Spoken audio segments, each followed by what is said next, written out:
At William and Mary, bold moments define us. We push boundaries and find creative solutions. We take risks and pursue our passions.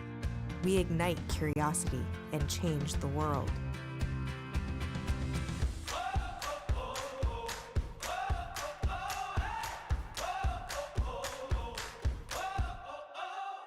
At William and Mary, we see bold in action. We challenge what is known, explore what is new, and imagine a bold future.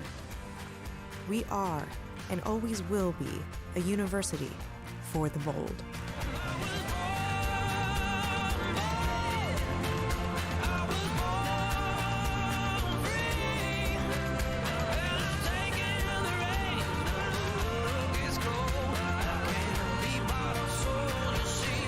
I was born bold.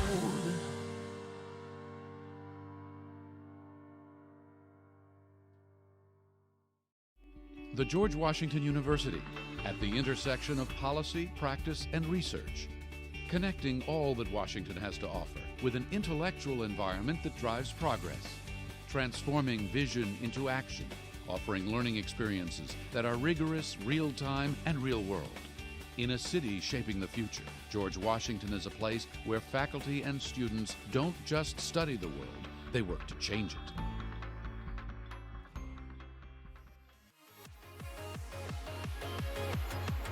Welcome back, everybody, to EGFC. My name is Keelan Miles on the mic with User Intel, and we are getting ready to go into another hype matchup, and possibly the hypest matchup of the night. Though you missed UConn. UConn might have been that against Mississippi.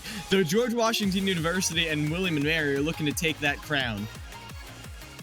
It definitely is going to be exciting. Both of these teams having incredibly rich history, especially them going up against each other. We may see, I would say, at least in my own favor, quite possible top 5 matches of this series so far. But I mean, I want you to kind of explain a little bit more, because I got to be real with you. A bit for me, George Washington, a little low. I do know William and Mary. What makes this match so incredible? All right, so George Washington University, they are the upset team. They have always been known as that one team who upset Mississippi that one time. And then they came into this season, they're like, we're going to get upsets on everyone. We're not just going to be that team that upset Mississippi that one time. And then they were that team that upset Mississippi that one time. However, now they're looking on the come up. They've had new players, they've had some clutch players. However, the best player who's joined their roster, the player they're always hyping up, isn't going to be here tonight, which is unfortunate. Meanwhile, William and Mary is an institution on EGF. They've got amazing players. Okay, that doesn't do them justice. They don't just have amazing players, they have players who people fear throughout. Like, they have the best of certain characters. Like, I think North might very well be the best Wii Fit trainer. However, they're not just going up against North. They're going up against Outer Rim, one of the clutchest Robins we have, who's recently picked up Byro as well. They got Luco on the Sephiroth, who has been amazingly an amazing point getter when they need them to. And of course, I do believe it's North coming out first, and that shows to me that they are putting on, well, they're putting on their brave face. Now, they do have a lot of experience against North, because, wait, Hooks went Falco. That's interesting, but not unheard of. I mean, yeah, North has been shining a lot when it comes down to the Wii Fit trainer, and I think it's just all about the spacing. Though Hooks is already looking to kind of more break over these combinations, breaking that spacing solely with the reflector. Yeah, you're able to use that frame 1 reflector to get a bit of a, well, a bit of a comfort check, I guess, for North. That's the best way I can describe it. Is, oh, you're not comfortable after eating that jab right there. Now, just setting them up with another throw again. Not being very safe on North's shield, but you're able to deter them from using the header at the very least, one of Wii Fit Trainer's prime tools. However, with the deep breathing, they may not necessarily need it. Ooh, down tilt right there, sets them up big time. Unfortunately, though, now it's an edge guard situation, and the header spike to finish them off. I mean, one of the best characters when it comes down to just having those projectiles. If you're not able to get that Wii Fit trainer in the air, the Falco's not going to be getting as much room to get the damage in that they're looking for, especially because they're very much just trying to break in, get close, and set themselves up. But the Wii Fit trainer has so many options that you have to worry about what they're going to do. Yeah, as they're able to defend against that header as it comes off of ledge, and now they get the reflector too. They reflect the header with the laser, saying, nah, gun beats volleyball any day of the week. And they actually juggled North throughout their deep breathing, so they don't actually get any benefit of that buff. Oh, and now both of these players are spending a lot of time just trying to get a bit of that damage in. We got to see the pistol shot in. Ooh, that is just dirty. North's just trying to get back on the stage now at a stock disadvantage, though has been in more scary situations, I think. Yeah, they certainly have been as they get the up tilt started. Some nice percent building up. Hooks is able to get, well, this is looking very doable right now. Now, you need a couple of the forward tilt, but oh, they don't quite interrupt the deep breathing. However, this is Hooks going on the defensive, leaning on the laser a lot more whenever that deep breathing comes out. And then there it goes. A lot of the kill power taken away, but still enough to steal away that stock. 80% on the board, and they drop low to get the deep breathing. I mean, it's really hard to hit that Wii Fit trainer at times. The hitbox and the hurtbox itself, relatively more thin than anything due to the body type. And my goodness, the back air, make sure to confirm it. I gotta say, they were just prepared to fight in that air more than anything. And I guess that's just what Falco thrives on anyways.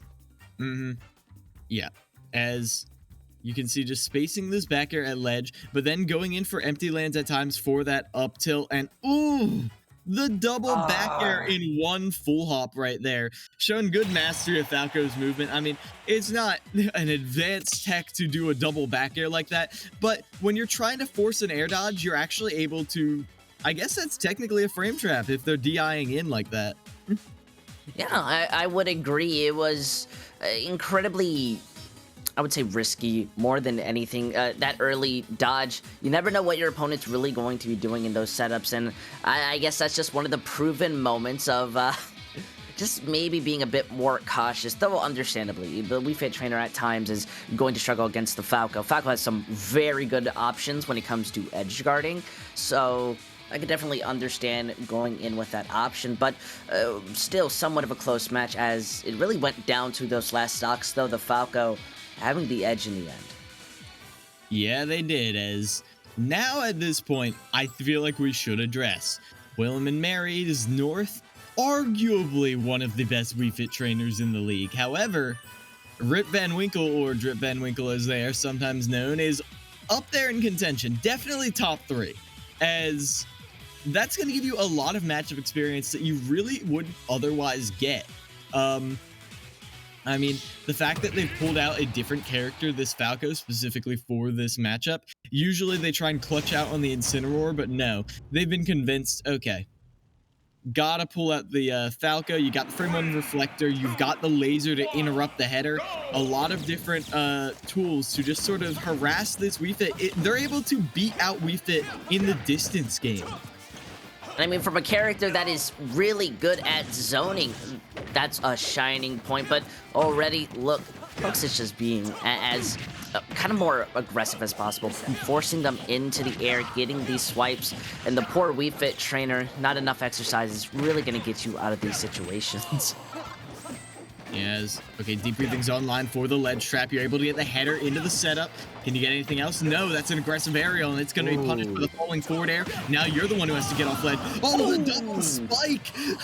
They dipped down once, and they didn't decide they didn't have enough, and they go in. They're still going. User, they're still going! They're thriving, getting that damage in as much as possible, but look, that fire allowing them to get back on the stage, and though it would have returned back into the neutral, it's the aerial game that we're seeing them thrive on, especially using that reflector as a good way to get back on the stage. Yeah, they are. As look at this, just constant pressure.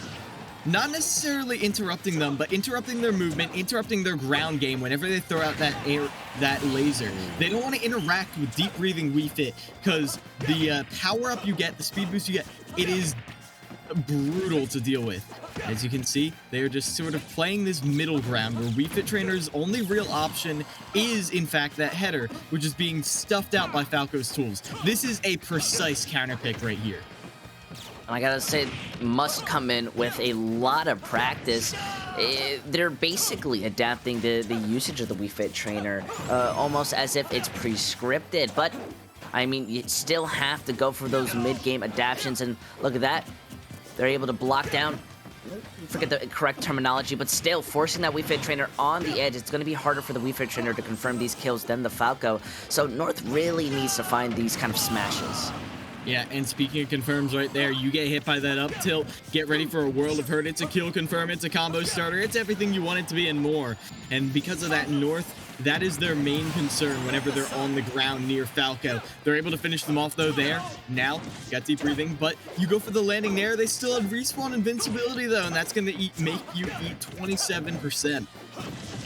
It's not going to be the greatest feeling, especially since Hooks is the one who's controlling the pace of the fight, stopping any type of set to get that deep breathing in. And the Wii Fit Trainer desperately needs it. Literally the only way. North just ate like 20% or so trying to get towards that Falco with the header, with the deep breathing. Finally, they went off stage to get it, but they bet everything on getting that deep breathing online, and now they're at 75% on this platform. They're able to air dodge around that back air. Back air prone lets them land, but they're not able to confirm into the up air. This is getting dicey, user. It incredibly is. North is not having any room to get that deep breathe up, and that's just given to Hooks. Now knowing what to do, though, the aggression is somewhat becoming a punish, as Hooks is very much over-relying to try to shut it down. But, well, either way, North is going to get those setups and get the chance, and now you're being guarded. But still... They're not going to die quite yet. They've got another lease on life right here. This is an opportunity for them to get back into the game, but the header catches them. Now you're running in, dashing around onto this platform. What can you do? Just a raw up smash, scooping up North and putting George Washington in an early lead over William and Mary. Falco just is a little bit too scary, I think, for me. That up smash is just so good. I think raw was just very much a good idea. You didn't really need to do anything special. They were already at such a high percentage. That confirm was basically inevitable. But North definitely stepped up that game, but I feel like Hooks was well prepared going into this match. The Ed guarding the ability to just predict and shut down before the Wii Fit Trainer was able to get their utilization in, I think was kind of the key points into winning this matchup. Yes.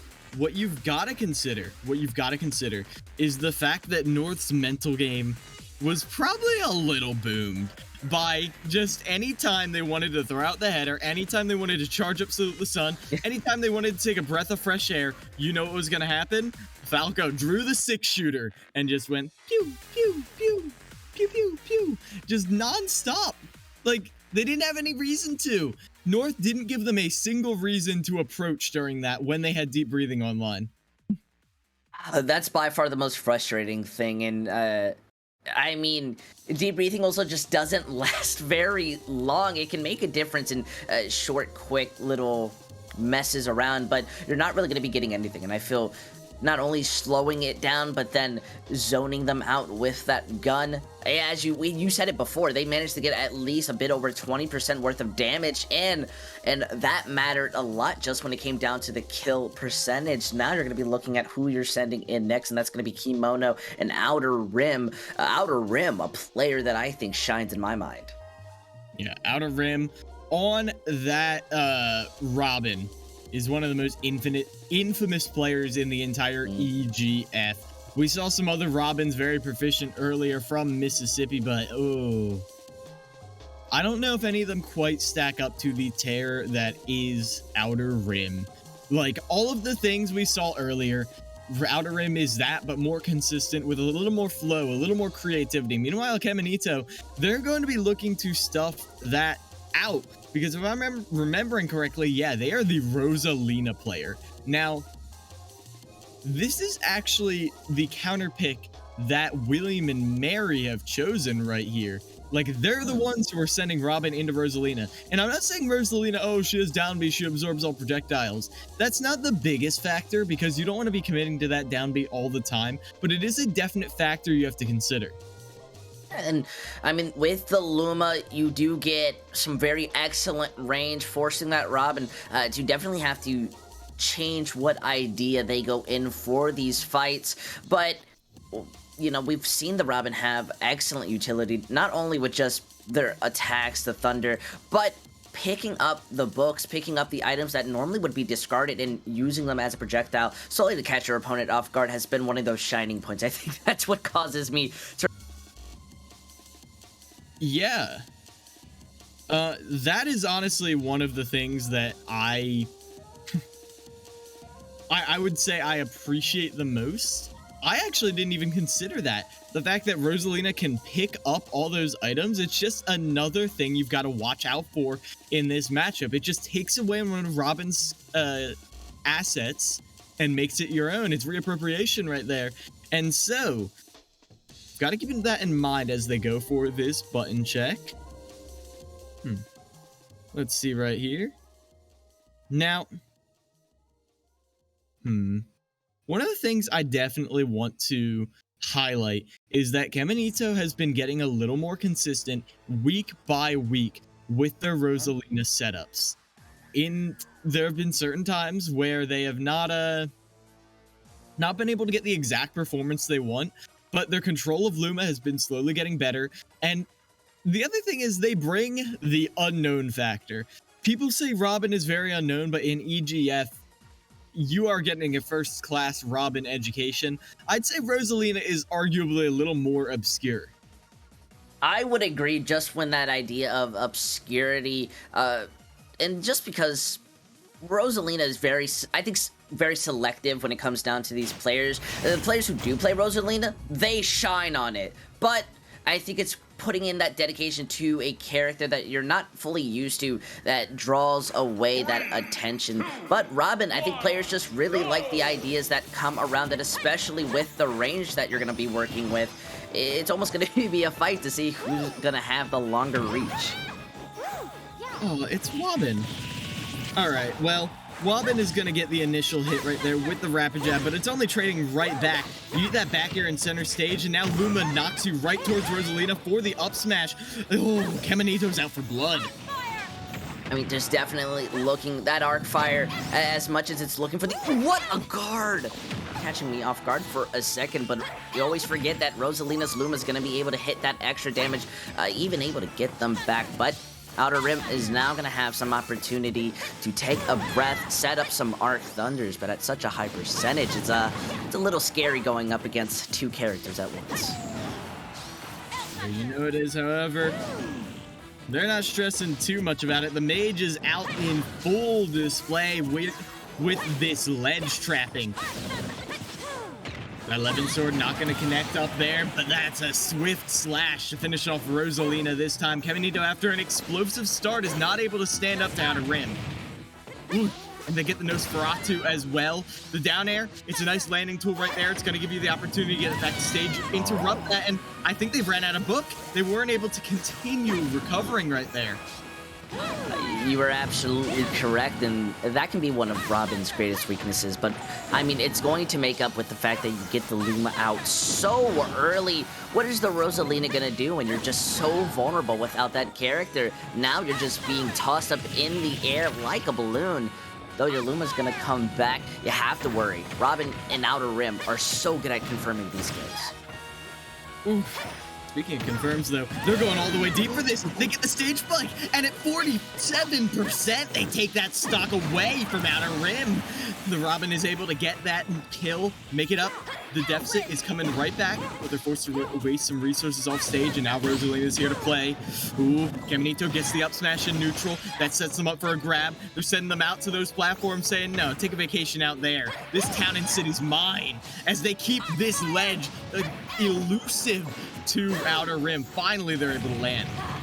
Look at that, gonna be able to get a tiny bit of healing, but really not having any room to use their attacks. Losing that Luma is going to hurt, but I mean, I don't really want to doubt Kimoto any more than I may have accidentally done. Already setting themselves up, just waiting for that time of the Luma to return. They will play that patient game, but it's going to be working out as the Robin's the one back on the edge. It feels like every character on every player on George Washington is so practiced right now. They are hungry for this. They get the up smash again. That's been the main tool to stuff out all of these aerial approaches. But when you get called out with a full hop in midair like that, forced to land, but the down air isn't enough to save you. And with that, Outer Rim is able to clutch out in the end against Caminito on the last stock. That recovery is just so good, getting you back on the stage, but unfortunately not getting you to that edge, so you don't get any tiny bit of invincibility. A little bit too predictable, and well, Outer Rim is going to be able to get that smash and taking the win, but I do think when you said the entirety of George Washington, they're completely prepared and practiced, I agree. A lot of what Outer Rim is trying to set up and being prepared to use, especially when it goes to the recovery, is very much being punished. Rosalina is not really going to struggle getting back on the stage, so there's no reason not to just try and land it. The double hit right there with the Luma, and what I've got to say is Caminito, Rosalina in general, very good off stage. However, I've never seen Caminito be this aggressive off stage. This is confidence. This is carefully calculated. And even though you got tripped up there a little bit, forced into an early, very high up B, landing right in front of that sword, still a lot of potential to come back here. I agree. It really was down to the wire, and only from a slight mistake that made the difference. But at least in your eyes, when you're looking at that Rosalina versus the Robin fight, especially because these players really like who they run, I can't put my tongue on it, but what at least do you see that matchup should really be looking like? Well, I don't know what it should look like, but I know what it is looking like. Scrappy. These players, because of Rosalina's ability to deal with long-range projectiles, because of her ability to pull you closer to her with Luma, they are in close quarters combat for almost the entire match. Yeah, that's something that, but honestly, I kind of just forget about is how well Rosalina works in close combat. I think more often than not, when we look at that Rosalina character, it's the excellent range. It's just the fact that that Luma can hit you from anywhere, even when you're trying to get back on the stage, that makes it so strong. But Rosalina, a versatile character in their own right. Now, Kimoto just is going to look to stop them from even getting on the stage. Accidentally hitting that arc fire, though. Now here, we're going to Lilat. I can't claim to know enough about Rosalina to know why they want to go to Lilat, but we're going to see if this stage pays off here. You're going to lose the Luma very early on. A very high jump off a ledge. You don't want to deal with any of that ledge trapping whatsoever. And Outer Rim so far has not demonstrated their ability to punish you. They will grab you with that command grab though. Rapid jab at the ledge, but Luma knocks you over towards them. Down smash continues the combo. Just feel this Luma is going to get away with a tiny bit more. However, look at this Outer Rim making sure to limit whatever option that they try to go through. And I mean, that was just a sacrificial Luma right there just to be able to hit. And what did I talk about? The sword from Outer Rim. It's just always prepared to be thrown no matter what. No matter what, indeed. Another nice, meaty electro shot right there. Ooh. Are you even able to get off ledge? I don't think so. As the Legend Sword will finish them off right there. Now you're down clean stock. Outer Rim, you've got to get this juggle right there, but you don't read the air dodge quite in time. Thunder gonna set you up onto that platform, but no tech situation yet. I mean, if there's anything that this Rosalina will struggle massively on, it's going to be the edge guarding. And, well, Outer Rim is very much able to get back to this stage without too much of an issue, meaning the Rosalina is more just trying to get these confirmed kills. Eventually does manage to get it, and beautifully so. But I think you really just want to force that Robin. Make them play in the sky. You know, what is the Robin really supposed to do? What indeed, as they're trying to... Ooh. Trying to go for the landing right there. Oh! They're like, okay, I'll time my neutral get up right at the end of this arc fire. I'll get away scot-free. Right into the F smash. Just because one threat expires doesn't mean the other is going to fade away either. Dash tech puts Outer Rim off stage, and now you get the juggle going. 85%. If you get this kill on ledge right now, you have a very serious chance. A nice anti-air. You're able to get a little something started. Luma takes a bullet for Rosalina, but now it's time to scrap again, but Luma's gone. Are you still going to fight? Yeah, they are. You really just have to. I mean, Kimono has spent a good percentage of this match without the Luma, and that may be just because of the map pick itself. But, fortunately, managing to get it back. Well, no, fortunately, able to get it back. This may be where Outer Rim can, you know, get that stock loss, but it is not prepared, as it's just a little too obvious, and the prediction from Outer Rim is on point. That's not a prediction, and it's not that it's too obvious. That is the same way of taking the stock twice in a row. They fell for the same trick twice. No, Shame on you. Look at this. This is not a repeat. Oh, you're right. This is the same thing that happened last time. That's unfortunate, but hey, that right there is also conditioning. When you get hit by the same thing that often, that shows how much Outer Rim is in your head. That shows the fear they have instilled in you. Honestly, you're right. I think I was conditioned to even think, you know? Somehow managing to trick the casters. That's something that I'll have to definitely... Arc fire on ledge, forward smash. It's so good. And the 2-for-1, baby. I didn't even notice, and I think that's just kind of how quick their matches were kind of being fought in, but beautiful usage from Outer Rim on that Robin. I think that adaptation, especially when you don't really want to try in that third round against Rosalina, that was your best option, and you definitely got me tricked. Yeah, as with that victory, despite Caminito's early lead, Outer Rim clutching that out, so William and Mary gonna be up 1 point over George Washington University. Outer Rim, though, is a strong player in their books. I'm curious what else they have up their sleeves. Let's take a look here. Who's coming in next? We don't know yet. All right, so one thing I do want to break down about that matchup a little bit is, again, you would think that Rosalina, being a puppeteer archetype, able to control that Luma, is able to cover a lot more room. But honestly, it was Outer Rim's lingering projectiles that were the main victor. One thing I do have to commend Caminito on, though, is when they got a stray hit in neutral, when they got a counter hit off of a combo, they would almost always convert it into a combo of their own. That is a shining point, and man, I gotta be paying more attention to these players. I mean, the smallest details are helping them out, and that's not necessarily small, but I don't think every player that I've seen tends to utilize that as often as we really got to see.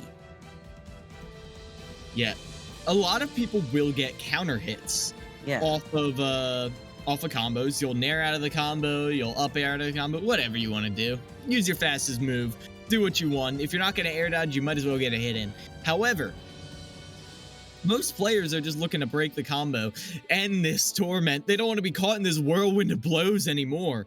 It felt like Caminito, when they got hit, they were always ready to convert it into damage, and that's why those fights were always so close until they were able to get a little more in. Alrighty. Now we do know the players real quick. Yeah, we are going to be getting what looks to be BFD. Yeah. And All open. right. Interesting All right. matchup. Now, BFD. Yeah, very impressive matchup. However, I do think we're going to go for a very, very brief break real quick. When we get back, we will be getting right back into this matchup. A little halftime break as these teams are tied up, getting ready for the rest of this match. So don't go anywhere. EGFC will be right back.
Welcome back, everybody, to the EGFC. We're ready to continue George Washington University against William and Mary in just a second. But before we do that, we gotta know who's coming in for them. We've got Over from George Washington University on the snake against William and Mary's own BFD running the Steve.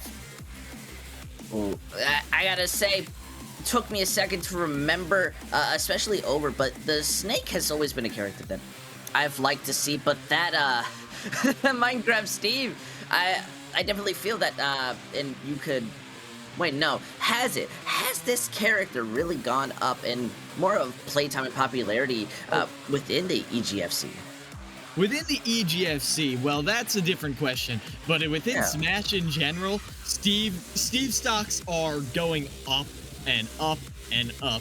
With a recent third place at Glitch Infinite, Jake kind of was like, yeah, you've got to pay attention to Steve. You've got to pay attention to Steve fundamentals, because there are so many tricks and traps at ledge that will catch you. However, if there is one character who I think can pressure Steve at a range, can deal with a lot of the sort of shenanigans Steve puts on, I think it might just be Snake, who has the remote-controlled rocket, which can possibly interrupt Steve if he's going for a longer, lower recovery. And, of course, you got the grenades. Grenades, amazing combo breaker. Frame 1, when you deploy them, if you hit Snake at all, you're going to set off the grenade, and you're not going to be able to continue the combo. Snake, I feel like, definitely has the tools to contend with Steve. I think you make a very great point, especially since those grenades, you can throw multiple out in one set, and Minecraft Steve does need a second or two just to kind of plan out what they're going to be doing. But with a character that has had so much usage and definitely a lot more popularity, isn't there, every setup matchable that's already been planned and people are ready to counteract it? Yeah, I mean, the thing about Steve you gotta keep in mind is that I think Steve has arguably some of the most versatility among almost all characters. However, Ooh. not a lot of people actually use that. There is a trend of a lot of online Steves using a very very generic playstyle based around just fundamentals, based around trying to get hits, using minecarts, using as much mining as you can. So it's hard for me to really make the call. Now, everyone, I'd like to thank you for your patience as we get this all started. We're just making sure every little bit of lag check and all that is all done and over with, so we don't have to worry about that mid-game. So, yeah, it's going to be a hot second before we're into game, so don't worry. Okay, what are we seeing here? All right. Anyways. Yeah. Now, as we're getting back into it, have you, so I guess first question is, have you been seeing what the top level Steves have been doing? I did get a chance to watch the game, but my knowledge of it continuously, I've maybe watched 1 to 2 matches, so I've got to admit to you, I'm more of the Terraria type guy than the Minecraft, so I want you to lay it down on me. What is the limit of these players' creativity? Well, just like Minecraft itself, it sometimes feels like Steve's combo tree is never ending. However, all you need to really know is you just gotta get 3 basic things down. How do you gather resources? How do you combo? And how do you confirm the kills? Now, for gathering resources, there's a lot of different schools of thought about how you build up a wall. I feel like a very generic wall of just 3 blocks is something you've got to when you build that wall of 3 blocks, that doesn't always guarantee that Snake of all characters is going to be the best one at it. Or, sorry, that Snake is going to be the best one to really break it down. However, just because Snake doesn't break down the blocks very fast, which I can't guarantee, I haven't seen this matchup since MVD lost to, like, Yanni or whoever. Sorry, MVD. But, just because I haven't seen this matchup does not mean that Snake... I know that Snake has the tools. Because any character with projectiles who can harass from a range, who is good at escaping from combos, I have to assume is good with Snake. Both of these characters are very good at the ledge trapping, pretty proficient at recovering, and great at getting surprise early kills off of strong confirms. Whether that be a jab up smash from Steve, a raw F smash, a TNT F smash, I could just list off things for hours, or the classic old up tilt or ledge trapping from Snake. I'd have to say, at least for me, I think one of the shining points that when I look at a Snake going up against a Steve, I definitely feel it's just the fact that you have so much damage and your grenades can very much be used to escape combos, which I think Steve will very much be tilted at for the long run. But I'm more worried, if I remember correctly, I mean, Snake does have one of the, well, not one of the, but quite possibly very long delays within their attack, so it can be a big struggle. Oh, now this is interesting right here. You remember how I said that generic 3-box structure wasn't going to be the best? Look at what they're building. Okay, they put up a block right there. This is... All right. Well, they already have plenty of resources. They've got the iron tools on lock already, plus some iron to use for anvils and minecarts. If you don't know, their B button and their side B and their down, or their down air, both use iron. However, Snake does have these approach options, playing a lot around this up smash. Just looking to build solely to get this Snake a little bit away. The minecart managing to catch, but that's not going to be stopping Snake anytime soon. A lot of this building, though interesting, having to have that top platform as a defense mechanism. I mean, what's with placing it more into the middle rather than just solely 3 layers like you talked about? Well, when you do that 3-layer... Ooh, actually... A lot of these setups that they're going for, like placing a block and then dropping an anvil on top of that, it all is just a threat range. And even if you don't fully understand what that threat is, you know that that is a active hitbox that you have to respect. As it feels like the projectiles are Over's main way through these defenses, and that's not always the best way to do it. As look at this. What happens when the block breaks with that C4? That is a question that I got. But either way, they're still able to use that C4 to pressure that platform for a long time. Yeah, I mean, it almost feels like they are really just trying to break through, but the simple blocks, well, the stone that has been being placed has almost been more annoying than the kind of spin around and how things have been working out. Look at this, quickly getting the diamonds. Ooh. Yeah, they got diamonds already on the second stock. That means you've got a good economy going. And look at this, they're just farming for resources again, as Over has shown that they're not really willing to go through this. Sure, they'll do a little bit of damage to you, but they will just sit there as you get diamonds and full iron. This is looking like a runaway train right now, because Over cannot find a way through these defenses to contest BFD's resource gathering. You're absolutely right, but look at that. Being able to punish, they tried to go and break the shield. Unfortunately, it does seem that they do get hit with the anvil. The wall going back up once more, forcing this fight to slow down as BFD very much able to get these resources. Not really going to be worried too much, though. The mine is able to land on the stone, eventually drop off because of it. The minecart is what's being set up as the fight, although they do walk back into it. I guess just wanting to go on the ride. This is interesting right now, I will say to the least. Somehow BFD has gone from having max resources to literally not a single block to their name right now, and overseeing that they don't have any resources is starving them out. Constant barrage right now. They've just barely managed to get one iron and a dream to get back to stage. They use it as an anvil for a quick landing. However, this has been over. I was questioning their ability to actually starve out Steve. However, they have not stop. They have a lead now. After being so far behind, they have a lead. Look at this strong pressure. And they detonate the C4, they get the stock. I gotta say, that was absolutely beautiful. Steve needs that crafting table more than anything, and even if over is at this high percentage, the recovery is basically going to help you get back up. You just have to worry about what this Steve tries to do against you, and very much just trying to get these aerial jabs, using the mines as a way to stop the minecart. Amazing strategy you'll never think of in hindsight, but now with this grenade pressure, the poor Steve is back up to this high percentage.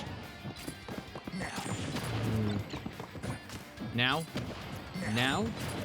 BFD, their percentage is climbing. They're getting to the point where a lot of these explosions, a lot of the up smash, the up tilt could kill, as they've got diamond tools and diamonds to spare right now. Look at this. They're just farming once again. When they decide to go into farming mode, Over does not contest them. And a bit of an odd strategy, however, it has worked out thus far. And ooh, scooping up with the up smash. Over is able to turn this around all the way after BFD with maximum resources looked nigh unstoppable. A god tier player with full diamond armor, full diamond tools, and a menacing grin in their eyes. They were able to clean it up, scoop them up with that up smash. Yeah, though they wear diamond, definitely feel they may need to work on a little bit more if they want to get that nether, right? That's what the game's working in now.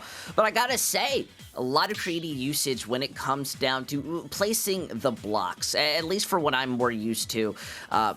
Looking a little bit more down, the way it is just strictly the three-way up. But, I mean, you did talk about before these high-level Steve players. Is this somewhat similar to how it is?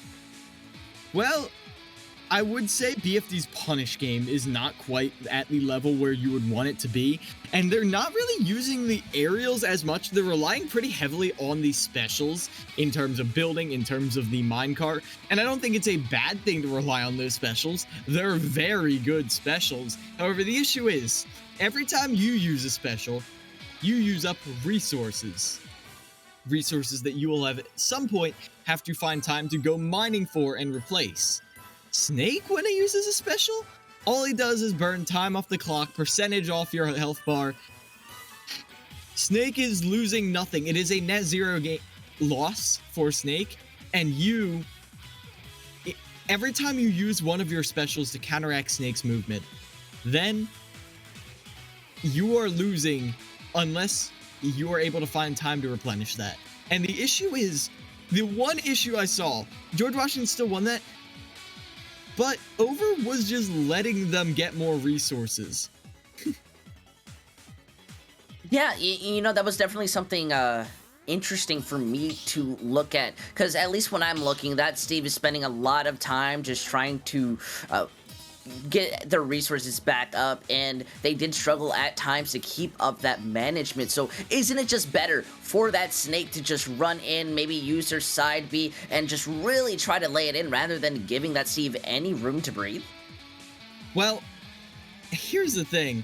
Genuinely, I'm not sure. Approaching Steve is a very, how do I put this?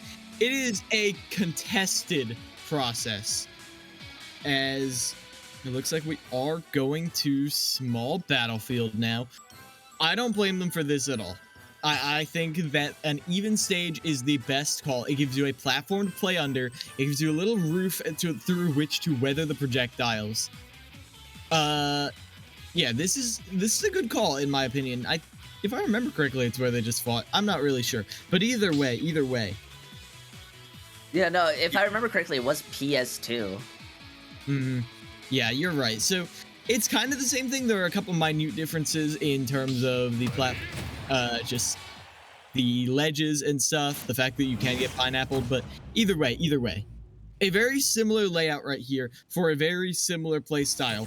If BFD is able to use these massive resources that Over is building up for them, then things could be very different. I mean, they're already going back into the game that we saw before, though the dirt may not have as great durability compared to the stone or any other block. It gets the job done, enough iron built, and they just go back straight into the game. Who knew that we'd be playing Minecraft within Smash? Gotta give points to Sakurai for at least keeping it consistent with these characters. Yeah, right now it is actually going to be BFD getting the edge. However, nice tech chase situation on the platform. They got the sticky with the C4 too, but was that a roll? Well timed, regardless of what it was, to get that C4 off of them, question mark. Anyway, now it's back to the same old game. They've got diamond tools. They want diamond tools for the next stock too. And Over, well, is unable to find ways to lob these grenades over the defenses.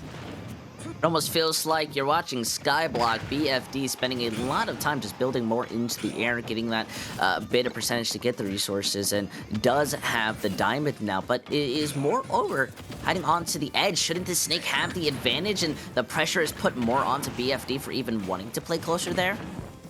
You would think that, but now, look at this, BFD with full resources, and at relatively middling percent is doing just fine, able to scoop up with the up smash, and now Over is down to stock just like they were last time.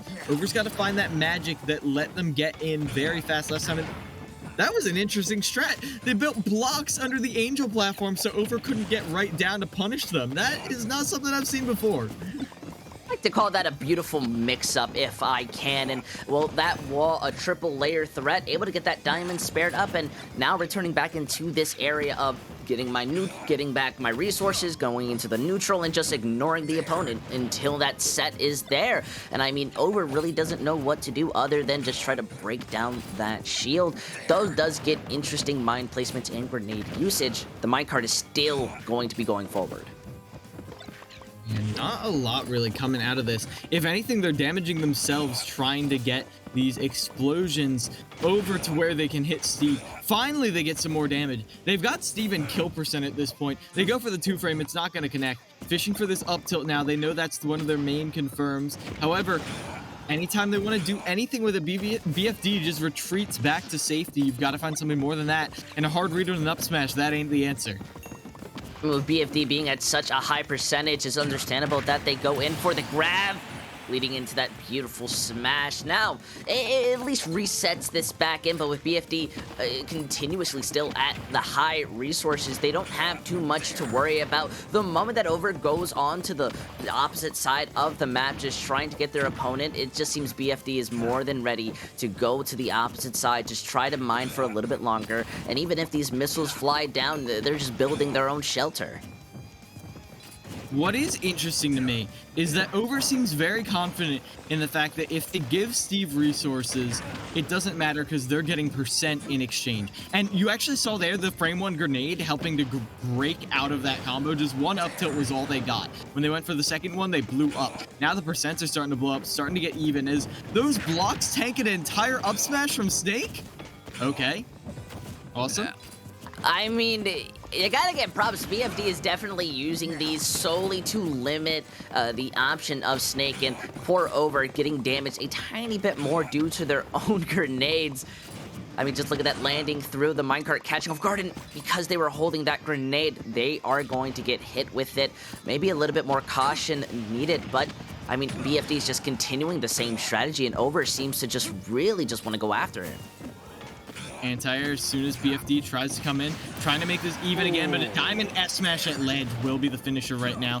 Now you've got to deal with them. Trying to chase after this sky-blocking Snake, or sky basing, but instead, will be caught. Ooh, a nice C4, but the block tech is actually able to save your life right there. You've got a second chance here because of your wise building, pre-planning. I mean, the BFD having to just place that iron block for a little bit more time, not having the diamond, they are able to eventually get that out, and they're looking to mess with how Over is looking to fight this, but still has to go to the edge nonetheless. That grab, a beautiful opportunity, but unfortunately not going to really get that follow-up. Well-timed roll right there. I'm not sure if up tilt would have killed, but I would have loved to see them try. That time it definitely will, though. And it's starting to get a little more even. Oh, they put the C4 on the crafting table so they don't get a chance to actually use it. Oh, you had a chance right there to punish, but you got the roll instead of the dash like you wanted to. That's going to hurt a lot. 67%, you blow up again. BFD looking to just try to get that tiny bit more damage, and these minecarts being thrown as far as they can, though with the anvil forcing Snake off a little. They're going to be chilling, getting some mining, and it's not as if you're in a deadly fight against a military guy, just trying to get that diamonds. It's the grind mindset. Yeah, the diamond grind set right there, as you're able to get back to stage with that minecart, though eating a couple grenades is getting you closer to kill percent. And obviously Steve kills really early with that F smash, but we haven't really seen BFD in position to use that. All they're really doing is getting stray hits and then using their massive amount of resources that they let them get to put them in a ledge trapping situation. And once they're getting ledge trapped, that's when they strike. They read the landing with the up smash, and we are going to a game 3. I mean, if there's any way to bring it back, it's gotta be like that, though.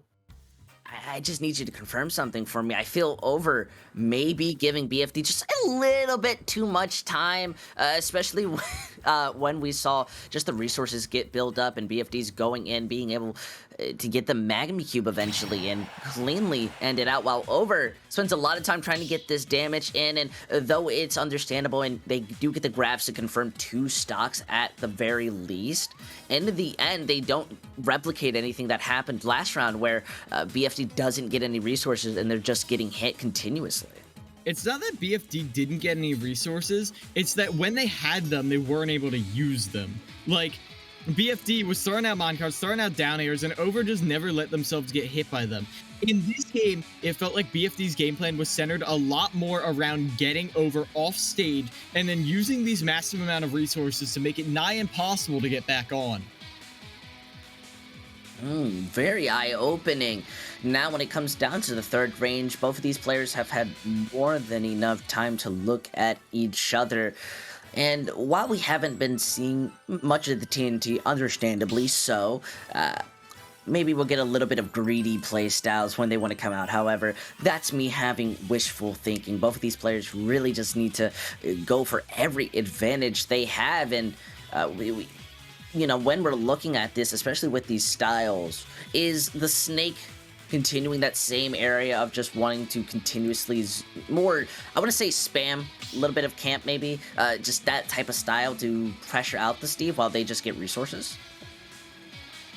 Honestly, as much as I don't want to say stick to your game plan, I really don't know the way around it. Like, there are a lot of matchups that I can't claim to know. There's a lot of matchups in this game, and I'm trying to conceptualize how you get around this. And normally the way you play around Steve is to deny them resources, but they took that first game by allowing them as many resources as they wanted while they were able to get percent. So their main game plan needs to be finding ways to manipulate these projectiles in a way that when Steve is mining, you're able to get damage. So that by the time they finally emerge from the mines, ready to brawl in full diamond armor, they're also at 110%.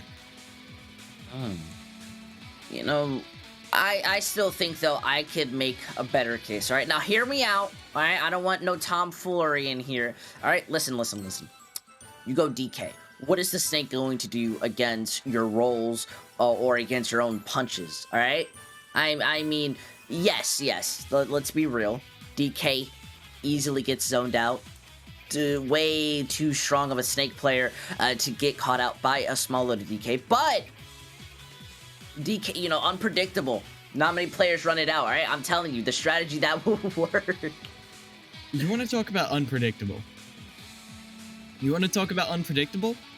I said a word. Oh, no. In the game preceding this one, UConn versus Mississippi, you weren't here for this. Someone went in the very last game against one of the best players on the best team in the EGF. They went the worst character of the game on their character's best stage. pretty much imagine you tip the scales all the way in their favor and then you make it almost even. That is what we saw earlier in terms of unpredictable. So I have no expectations going into this. Literally anything could happen, and I hate to say that, but I saw a Ganondorf counterpick Mario to Yoshi's and perform commendably.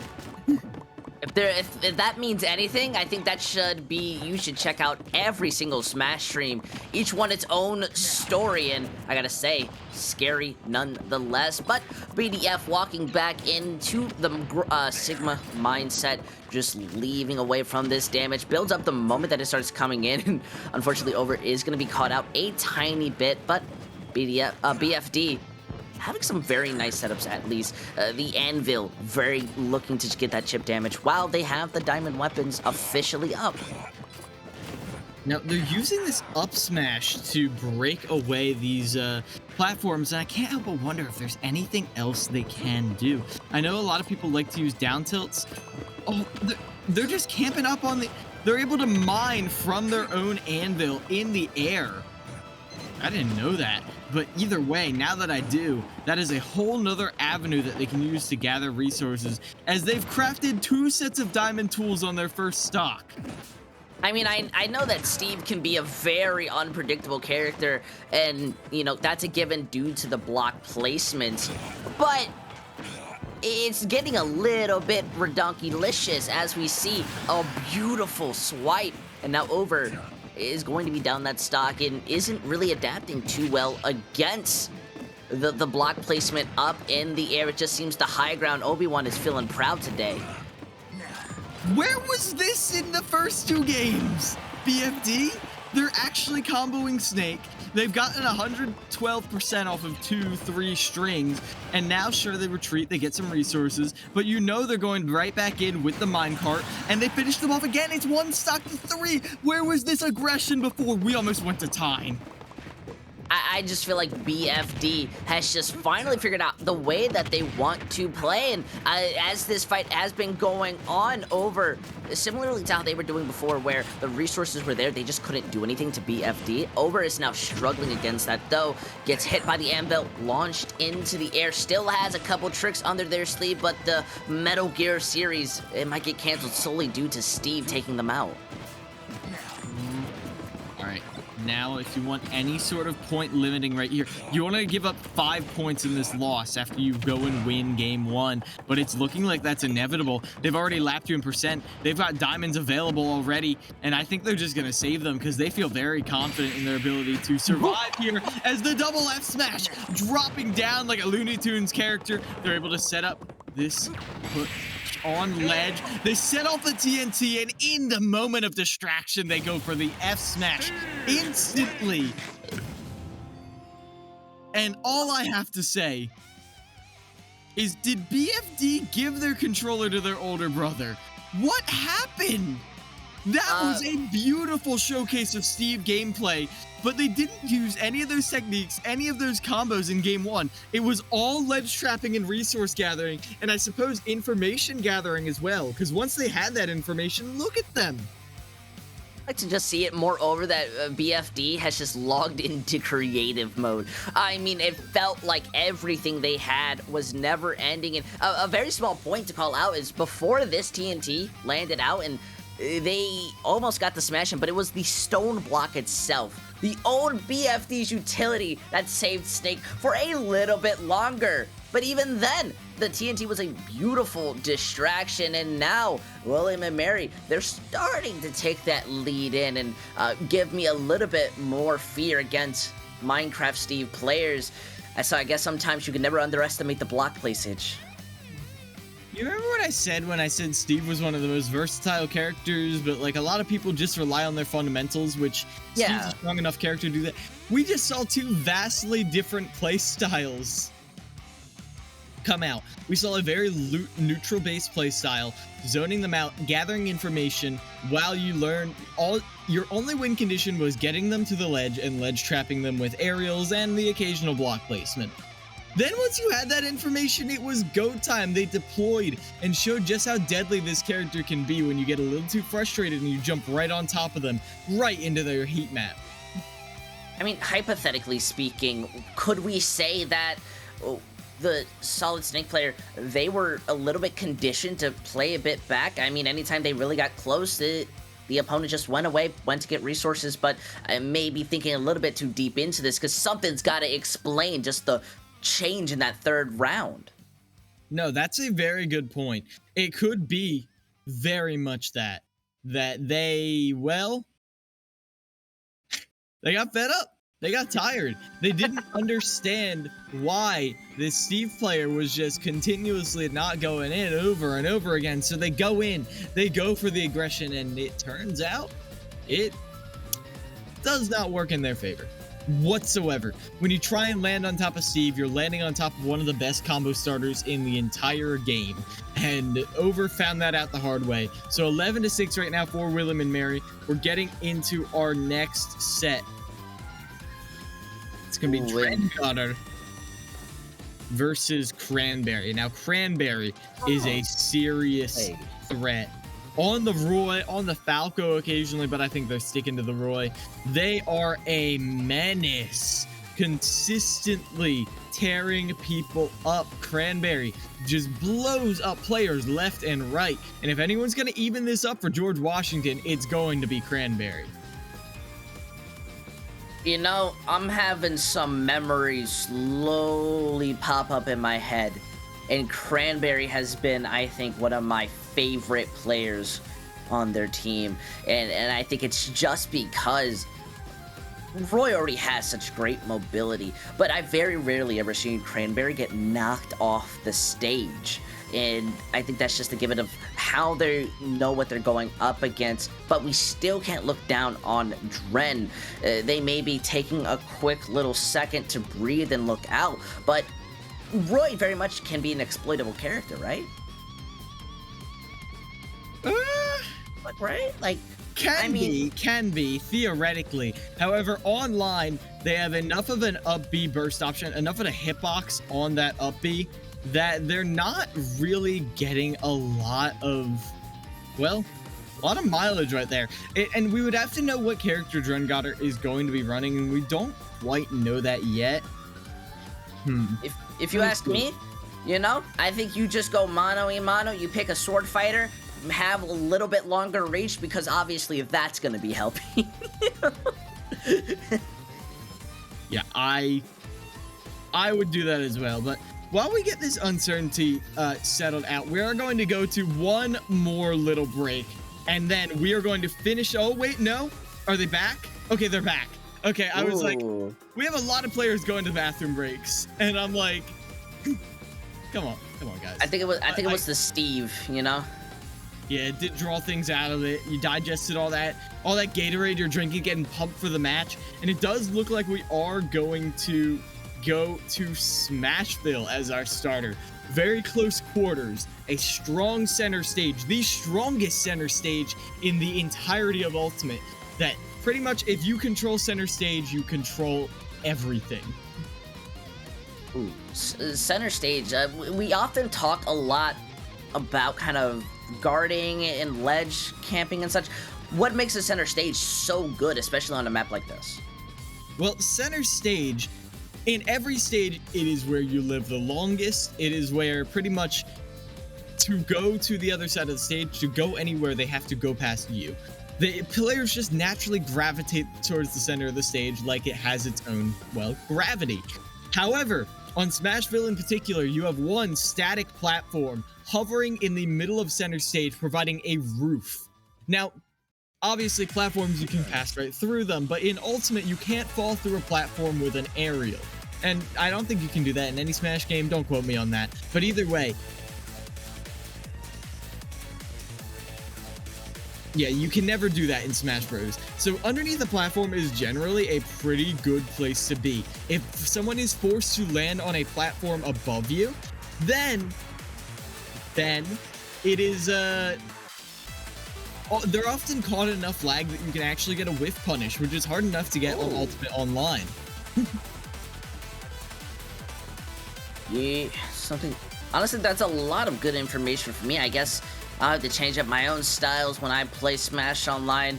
start playing more in the middle at least, or start getting some utilization out of it. But the Roy has always been a bit of that special character, and with us going into the match, we'll be able to see that it's going to be Bowser. And of all the matchups, I gotta say, I'm a bit more feeling neutral on this. Yeah, I feel like Bowser definitely has the speed to avoid getting completely blown up like some of the heavies would. However, Roy definitely does have the combos and the meaty hitboxes to contest with Bowser and not get caught up in any of those heavy armor moves that they possess. You could always go for the very bad strategy of side being off the stage. Roy's not going to be having the recovery for it, but I very much like this idea. Going in, you're doing as much damage as the Roy's doing you, even if you're getting less hits overall. A beautiful downbeat just to get back onto the edge, but look at that! Reversal looking nice. Ooh. But going right into center stage, that side B almost killed from center stage, proving that even as the heaviest character in the game, you can still be weak, helpless. When you're caught up in Roy's ledge trapping, constant barrage of hitboxes, the Nair will finally be the finisher, and the Flame Breath gonna roll right through that and get them off stage once again. Cranberry looking to continue this rampage right now, cleaving through them. I mean, they're doing an amazing job, though.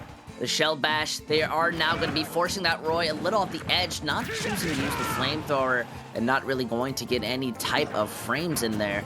It's now back to the edge guard, returning into the middle of the stage, and the poor Bowser is being caught out more often than not. And what really are they supposed to do against a character that is, you know, quick as lightning?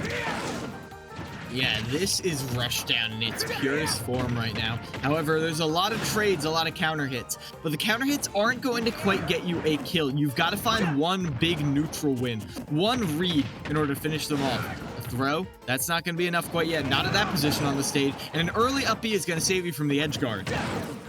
I mean, I definitely love seeing them look for the hits off the map, but quite risky as they get a bit more damage in, and the Roy, a little bit, you know, maybe a lot lighter comparably, is now taking the lead in stocks, though already so low. The side B does its job finishing off, but now we're back into the reset. Yeah, a ridiculous command grab on Bowser right there. I'd have to check on the frames on that one right there, but it is comically fast. It's a great burst option that goes through shield, and this Flame Breath as well. Even if you are full shield right in front of them, if you get caught, you are going to end up getting your shield poked. There's nothing you can do except that you're going to take at least 10% damage. As the up-air shield kind of resets that situation, but it doesn't change the fact that Cranberry is up a full stock until they get clipped by the flames and they don't have another up B buffered. That's my favorite part of just about Bowser, and you know what makes me shine a little when I look at Roy, but it seems that Cranberry, not able to do anything similar, does at least force this into a 98%. One good size Matt doesn't use the dance, but it may be looking to give a bit more of a performance. This Bowser being at such a high percentage, how do they bring this back? Now, the uppy out of shield. That's a great starter right there. And another one, too. Anytime you do anything unsafe, and they went for it all right there with that forward smash. It's going to be punished with just a grab. The soft hit, smacking you up a little bit of that back air. It's not enough to kill, though. You need a strong hilt hit. You need something in the Roy zone to finish them off. And that side B faces itself. You know that's going to be the finisher right there. Cranberry, even though they ended up struggling to finish off that last stock, they're going to close it out and put some more points on the board for George Washington University. You know, I always forget at least where exactly that sweet spot is on Roy. And I mean, does that technically count right there? Yeah, it's right. The closer you are to the hilt of the blade, the more powerful this Roy becomes. However, side B, I'll be real, I have a conspiracy theory that side B doesn't have a sour spot. I've never seen it hit. Feels like anytime you pull that side B, it sort of vacuums the opponents right into your sweet spot, so you don't even have to worry about spacing it. Now, it's just gonna be hitting the sweet spot no matter what. You know, I can't say that I disagree with it, but I still haven't seen it at least show up. One of those breaking points was that flamethrower, and you know, I think my idea just goes down to why not use that a little bit more often, though it does leave them a bit more vulnerable at times. And is it really just mostly used just to stop your opponent from coming close, or at least when they're on the edge? Because there was no, I guess, direct way to set a combo into it. Yeah, no, you're not really going to combo into Flame Breath. What it is a great pressure tool. We saw at one point they landed in front of Cranberry and unleashed the flames. And there is enough shield damage on that they couldn't roll away because they'd get caught by the flames. They couldn't spot dodge, they'd get caught by the flames. They couldn't do anything except that they were going to take about 15 to 16%. If they dropped shield, they would have taken like 40%. That is the power of the Flame Breath right there. It is a great opener projectile. It is a great stuffing out tool. When you land that Flame Breath point blank right in Bowser's mouth, it is the equivalent of a combo. That's something I never really truly think of. More often than not, I sometimes wonder, isn't it better just to let that flamethrower hit you, because you can just easily sidestep or jump right out of it, and then that Bowser has to think of how they want to go in, especially if you're a Roy. If you're able to kind of set up and predict it, you do have that counter. But you've opened my world to a new idea. The second match, though, we'll have to see if that Bowser will have any type of adaptations. And at least when you're looking at it, I'm wanting to see that side B be used in the air. That's just something that I know can happen, and I want to see it. However, it does seem that Cranberry does not want to give them a chance to even take an early stock. And we can actually see quite a bit of this side B usage. I've seen them throw it out in neutral a couple times, but Cranberry with their sword, even though it's got a soft spot towards the end, it always spaces around these grabs. And that's what you need to be seeing. As again, another whiffed grab right there. It's becoming a pattern. Cranberry spacing is too strong to be caught up in the arms of this reptilian overlord. I mean, even then, Bowser's been through worse and very much looking to just play close in, gets that side B, launches them in the air. It is able to almost kill, but I think moreover, it gets that damage in, able to return back onto the stage, switch sides, grab your opponent, launch them into the air. And now that flamethrower, the strong suit of Bowser, this poor Roy is just barely going to get back on. But, I mean, one simple side B could end this all. And what was I saying? A little bit off the ground, but still lands. Perfection right there. That was how you do it. You trade, you get counter hits, you get one good offstage interaction with that Flame Breath, and then you finish it off with the side B, using Bowser's amazing tools to your advantage. Cranberry drops the jab back air just a little bit, but with the neutral air, with the ledge trapping, that neutral air on the ledge has been so consistent with taking stocks. I mean, look at this. Dren not really going out of that shield a little too often. Eventually still going to get grabbed, going to get hit. That may be knocked off the stage. No, just barely gets back because Cran misses. I mean, you've got to be praying happily for that, especially with this flamethrower damage. And I mean, you're absolutely right. Look at that, able to hit a little bit over 20% when it came to that damage. That was just off the flamethrower. Just off the flamethrower. Cranberry, oh no! I was very scared there. Another air dodge, but they were able to live that one, saving their jump. But, oh! What a read right there! Only doing 3 hits to the side B, baiting an air dodge in, knowing it's inevitable, and finishing them off with the F smash. Beautiful reads right there, but Drengotter evens it up with the down air. I mean, they're more prepared than anything, but with Cran being at such a low percentage. Wait, oh my good. Heart attack in one. I definitely got to admit, Dren maybe a little bit happy, but now is very much just going in for this close hold game. Misses the grab just because their opponent was knocked down. Still playing their spots in the air. This is more of Cran just looking to launch them off. Cranberry has such a good read on Drengotter's defensive options. Gets the parry on the landing nair. A multi-hit like that, you've got to have a lot of confidence to go with there. As now, spacing this nair in neutral, knowing that one single nair will lead to their death. Now the up airs, just a constant barrage of hitboxes. Roy fighting ghosts, fighting all the Koopalings who couldn't make it to this battle, as they finish them off with that side B, the sweet spot, scooping up with the up angle one in the end there, and that's going to be it. Cranberry stacking on more points for George Washington University. Cran Cranberry, well, there's so much I could say about this man. Definitely eats turtles in real life. That's something that I feel, and had such an amazing adaptation into the second match. But still, Dren's own Bowser did get me a little bit excited to see the change in that style. We did see a lot more grabs, and with Bowser having such a potential to take these early stocks, is that really a good way to play against Roy, especially since you're giving them a lot of room to move? I really think it is. Oh, hold on. We got to talk about this. Oh, so again, right. They go for this. 1, 2, 3. The third one is not going to connect. So what do? You just wait. You say, pick an option. I dare you. I'll be there to cover it. They did a similar thing in their final stock, where they did a down throw and just waited for the neutral air dodge. And then when it came out, they were already charging a forward smash. If there's anything you could claim was on purpose, it's got to be that moment. I would be more surprised if Cranberry came out of nowhere and said that was an accident, because that just almost looked key on point. We got to see that interesting match up 11-10. My goodness, I'm more scared of how close this match has continuous to be. When one opponent manages to take the lead, the other quickly follows up. Yeah, it's looking nice. It's looking clean right now. George Washington University only 1 point behind William and Mary, and this is another upset waiting to happen. But we've got that Sephiroth player I hyped up, consistent point getter for William and Mary, Luco, against Rip Van Winkle. Now, Rip Van Winkle running this Wii Fit trainer, usually they get the benefit of not having just a little bit of the inexperience benefit, but with North being on William and Mary, you know you're not going to get that with Luca. You've got to fight the mano-y-mano.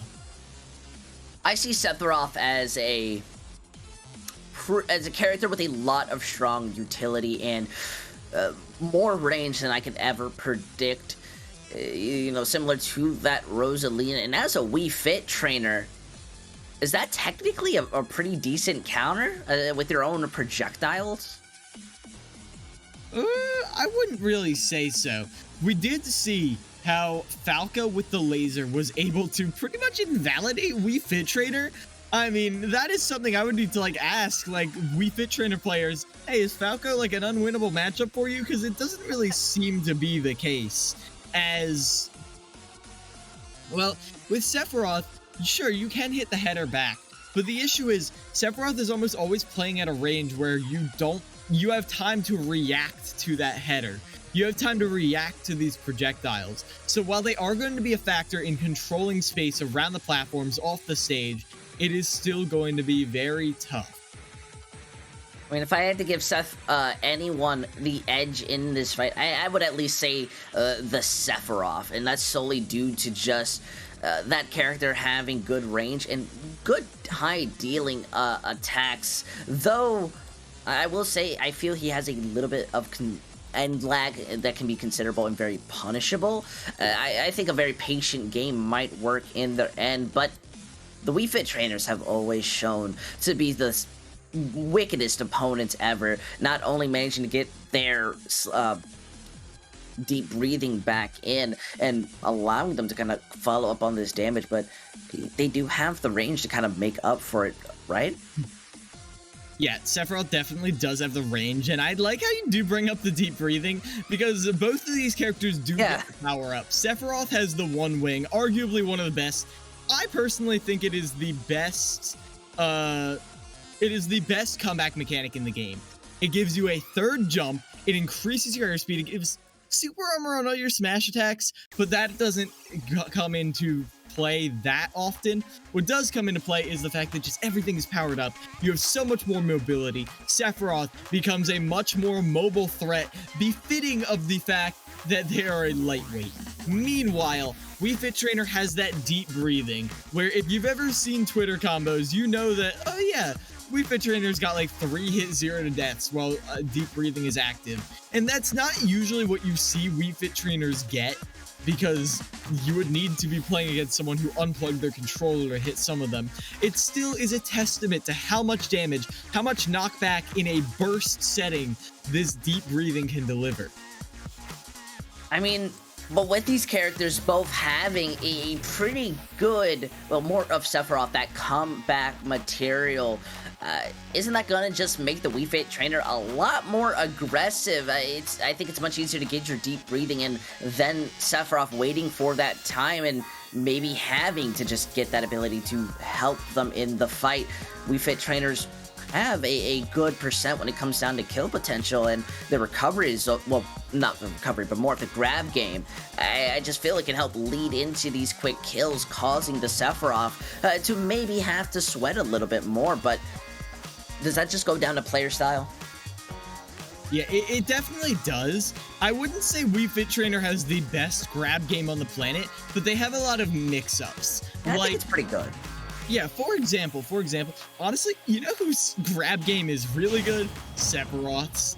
I feel like Sephiroth, it's not completely true, but Sephiroth sometimes feels like he has 3 different combo throws, and you've got to be sure which one you're DIing, because all of them have ways to DI out of them, but if you're DIing for one throw and he goes for the other, you get teleported to the back and you're dead. Now, immediately, Luco is pressuring Rip Van Winkle into the corner. I always feel like when I see Sephiroth, this is the world's longest plastic fork. It's just able to go the distance and able to get that deep breath. Now going to look to get that damage. They just wait for a little bit of the end light, the reflector coming out, but nothing to reflect.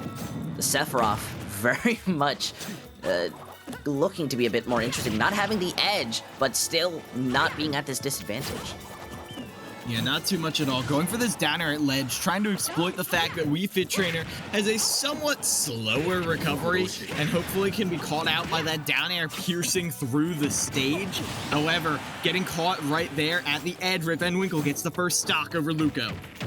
Like that, recognizing, knowing that the Sephiroth was coming back, they don't risk getting that deep breathing, and rather they're just gonna play their space. But Luco, putting in that aggression, manages to get a nice grab, though the air dodge comes out early, so they're able to eventually get that second hit in. Rip Van Winkle is now on the back foot, not really having that chance, playing on to the edge, trying to just get that deep breathing in, but Luco unrelenting when it comes down to this pressure. Yeah, unrelenting indeed. At this point, they get the back throw. Now, they missed that anti-air. Still opportunities. Oh, but that air dodge to ledge, that's going to be called out hard by Luco with the spike. Now, deep breathing is online, straight off the Angel platform. No deep breath for them. They're going right back into the brawl. We'll re-grab the ledge right there, but good immediate buffered option. But in that boxing trading match, it is actually Van Winkle who comes out on top until they're off stage again. How are you going to get back on? Van Winkle never has a plan. Van Winkle has a goal, and that's just really what they're going for. Though we do see Sephiroth finally get that ability to unlock, they died extremely early before they can get it before. This is where we kind of get to see a bit of that comeback material. Though Sephiroth is still extremely light, and that hit knocks you basically 6 miles back into Tennessee, especially with that grab smash. Pretty good, like I said. Every time I see this air dodge to ledge there now, though, I get panicky intel. I get really jittery. As right now, Luco down a stock right now, William and Mary. If they lose by 1 stock right here, they're going to pretty much be tied up. However, if this 2 stock comes to fruition, like it looks like it might, then it's going to be brutal for them. Ooh, the falling up air, though, opportunity, but just barely spacing outside the range of that. Avoiding the up air as well. This one wing is giving them, like I said, so much more mobility. They're able to pressure so many more options that Rip Van Winkle goes for, but they still manage to get the counter hit, the dash attack. Can you get it? The header just barely skating by. Salute the Sun charged up. Can you get this kill? They very much want to. They're looking for it. And look at this. Rip just goes for it. Luco may have the range, but not any room to do so. Is very much just trying to juggle, but eventually able to break it through. That volleyball not helping, but oh no, not the deep breath. Anything but the deep breath against someone who's already at such a high percentage. Here we go. Throwing out this header. This is not undoable for Sephiroth. I've seen some 0% kills from this character, but if you can't even touch the stage, how are you going to set it up? Those multiple jumps. Look at that. They juggle the header right back up, and they use the up B to get off the ledge. That's a quick 32%. You're getting towards max rage. You get the shield break. Oh, the deep breathing gives you an opportunity to get off the soft hit. Oh my gosh, Intel. Why won't anyone die? Well, look at this where the grab comes out, and that is a beautiful kick. I gotta give it a little bit of hype because there is nothing better than a high-intensive moment when both characters have a high kill ability, such as their comeback. I'll call them the comeback zones, as that's how it feels like they go back into. It was incredibly close, and that grab is what solidifies the victory. Well, not the victory, rather a little bit of the advantage, tying this series up, and well, forcing us now to sit here and wonder, you know, who will take it. I'm caught off guard. Well, Intel, here's the thing you've got to consider. The series may be tied up, but the set is not. For Rip Van Winkle to win this for George Washington, they need to win one set. For Luco to win for William and Mary, they need to win 2 consecutive games. And that's not unheard of. It's not like we haven't seen a reverse 2-1 before. However, it's going to be a lot more difficult. I won't lie to you. It's going to be very tough when Rip Van Winkle was showing that they will not let you escape. However, Luco, when they needed the most, has been clutch before. Can they do it again? This is coming down to the wire. George Washington geared for another upset. I mean, it's exactly as you say when it comes down to the upsets. I don't know what type of G Fuel, Gatorade, whatever juice they're drinking, but their sweat stays in their body. They seem almost very calm when they're going into these matchups, and it is helping them out. However, having to win 2 back-to-back matches, I think that's the one thing that could get any player a little bit more jittery on. Yeah, but there's a reason they saved Luco for last. Luco, piloting a tall, strong character like Sephiroth, has to be calm, controlled, with a cool demeanor. And I know their teammates are probably like laughing at me right now because I've read their Discord messages. I think I'm just making this up on the fly. But either way, we're going to be getting the bands coming out. We're going to small battlefield to see if William and Mary can stay in this by winning 1 set, setting us to a game 3, or if Rip Van Winkle can close it out against Luco right here and now. I think Rip Van Winkle is always going to do the same thing their character does. They're just going to be taking one deep breath and taking 1 step at a time. While Luco will be looking to live up to Sephiroth's name from Final already going in. But look at that. Able to even up that damage incredibly quick, looking to just slide, trying to stop them from getting back on, but having that deep breath makes them a problem. Able to just get a couple jabs to delay it out. Still, Rip is ready to just continue pushing forward. Yeah, good strings traded back and forth between these characters. However, now we're retreating back into the neutral game until you get caught out by that forward air. Ooh, Luco's going in. They're going deep, trying to catch you out with that up B. They reversed it right there. If you recovered too soon, you would have been caught and killed. There's patience is a virtue, as they say, and it's helping. Though Sephiroth is getting really close. Nope, has the comeback material that we've been looking for. The wings are there, and while they're stuck on the side, it goes through the map. And it catches like you I up. said, when you reverse the recovery like that, it sends out. So a slow recovery, a linear recovery like Wii Fit, it's gonna get caught if you don't time it correctly. And now because you didn't, you're down a stock. Rip Van Winkle has to find a way to make up this deficit. This is the clutch Luco I was talking about before. And they get caught by that same little trick, that same little trap at ledge again with the up B. You've got to be careful around that. At least the percentage heal does at least make you feel a little bit more calm, but against a character who's already at such a high percentage and his range is the literal size of a football field, they're already prepared to play against, but a simple A simple, clean sides match is all that they need just to be able to break through it. Now looking for a quick early stock. They end up just having to switch sides, though Luco is still putting on that aggression, pushing forward, and, well, looking to use the back end of the sword to lay on that damage. But I always love when these little fireballs land because may not break your combo, but it does damage. It doesn't do damage there, though. Rip Van Winkle timing it perfectly to use their grab invincibility to get around that. And now they get the setup, throwing them off stage. It's time for a ledge trap. Can you feel it in the air? Was that a stock? No. Instead, we've got a roll reversal. Now you've got to deal with a super armored Sephiroth keeping you at ledge. Oh, and they're going all the way deep. And they're not scared of going above ledge, too. They know they've conditioned Rip Van Winkle to never challenge that up B.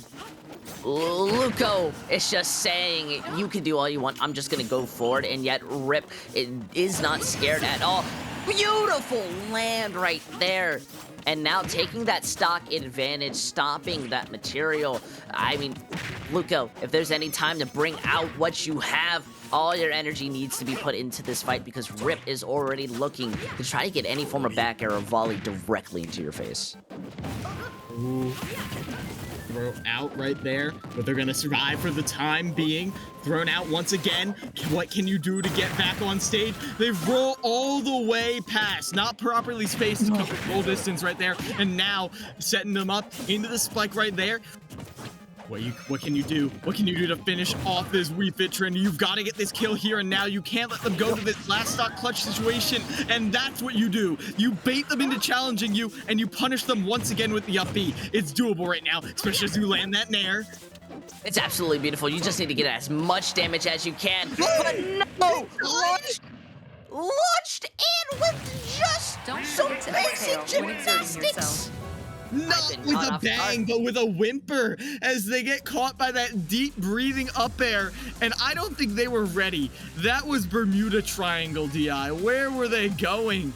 They just went straight off the top, and not even a kill screen for that. I'm not sure if that was because of the deep breathing, because of the DI, but regardless, a lot of it's smart intelligence by Luco right there, but as soon as they're at that high percent, Rip Van Winkle was keenly aware that it was only one mistake they needed to take this game away. And George Washington has another upset under their belt, but I'm not even going to say that. Is it even an upset when George Washington University wins anymore? Have you seen what these players are doing? Even without their best player, PokeBlue here, they're still able to beat out one of the titans of the EGFC.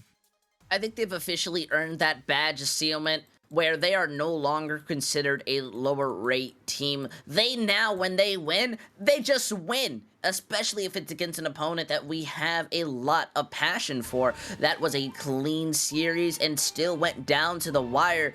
George Washington, the more that they go on, the more of a force to be reckoned with they become. And I mean, imagine PokeBlue getting back into the roster, especially after today's match. They're gonna be ready more than anything. Yeah, we're gonna see if they really want an interview, but we are very behind. We do have one more match tonight, so we're going to be figuring that out if we're going to the interview or if we're jumping right into that next match. But either way, we're going to go to a quick break. When we return, we will have more Smash content for you on the EGFC.